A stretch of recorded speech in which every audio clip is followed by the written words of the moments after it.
වගුරු බිමක් මැදින් පෞරාණික රහසිගත බෝරුක්ෂයක් හමුවේ කියලා ඔන්න ඔය විදිහට නිවුස් එකක් තිබුණා මම දැක්කා. ඊට පස්සේ කට්ටියම එකතු වෙලා වඳින විදිය මේ මම පොඩි වීඩියෝ එකක් තියෙනවා ඒක දාන්නම් මෙහෙම පොඩි සයිඩ් එකෙන් දාන්නම් මේක දාන්න බෑ වීඩියෝ එකේ Facebook එකේ කොපිරයිට් වදින ඉඳන්.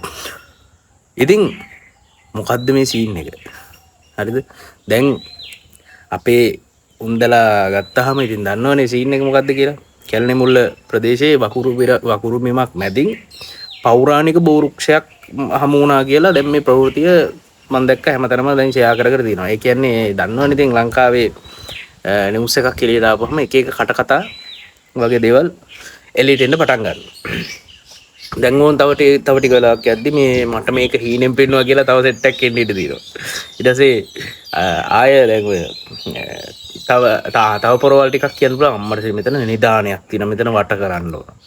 වට කරලා මෙතන පන්සලක් නිර්මාණය කරන්න ඕන. හරිද? උතන මොකක් හරි ප්‍රතිහාරයක් වුණා කියලා තව කවුරු හරි කියන්න පුළුවන්. ඊට පස්සේ තව කවුරු හරි කියන්න පුළුවන්. ඕක රාවණ රජතුමාගේ කාලේ රාවණ රජතුමා උඩින් ඇවිල්ලා මේ ප්ලේන් එක මොකද්ද එකට කියන්නේ? ඒක බාලා එතනින් වන්දනාමාන කරගෙන ගියා කියලා එහෙම කියන්නත් කවුරු හරි පුළුවන්. ආයේ දැන් ඔය බස් වල යන ආච්චිලා එහෙම කියලා කියන්න පුළුවන්. මම දැක්කා මේ රැස් විහිදෙනවා කියලා ඒ වගේ එහෙම කියන්නත් පුළුවන්.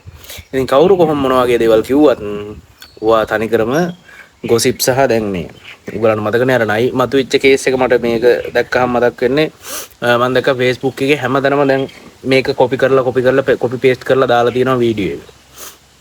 ඊට අමතරව TikTok එකේ part 1 part 2 part 3 කියලා ඔය වගේ එන්න part වගේක් හැමතැනම වීඩියෝ කෑලි දාලා තියෙනවා.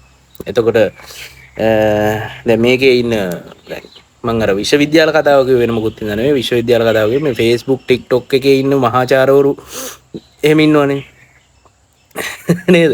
Facebook TikTok වල ඉන්න මහාචාර්යවරු දාලා තියෙන සමහර හැලි ලියලා තියෙනවා සමහරු මාර එක්ස්පෙරිමන්ට් තියෙන හරියද? ඒවා කියවන්න ලස්සනයි. තව ටික දවසකින් ඒක එළියට එයි කොහොම හරි. මේ අපි තීරණය කරන්න ඕන මේක කොයි වගේ දෙයක්ද කියලා. මේවා මේ සත්‍ය තොරතුරු විමසලා බලලා බෝගහක් හම්බුණා කියලා පෞරාණික තැනක් මේ මම හිතන්නේ කැලණි මුල්ල කියලා ප්‍රදේශයක්.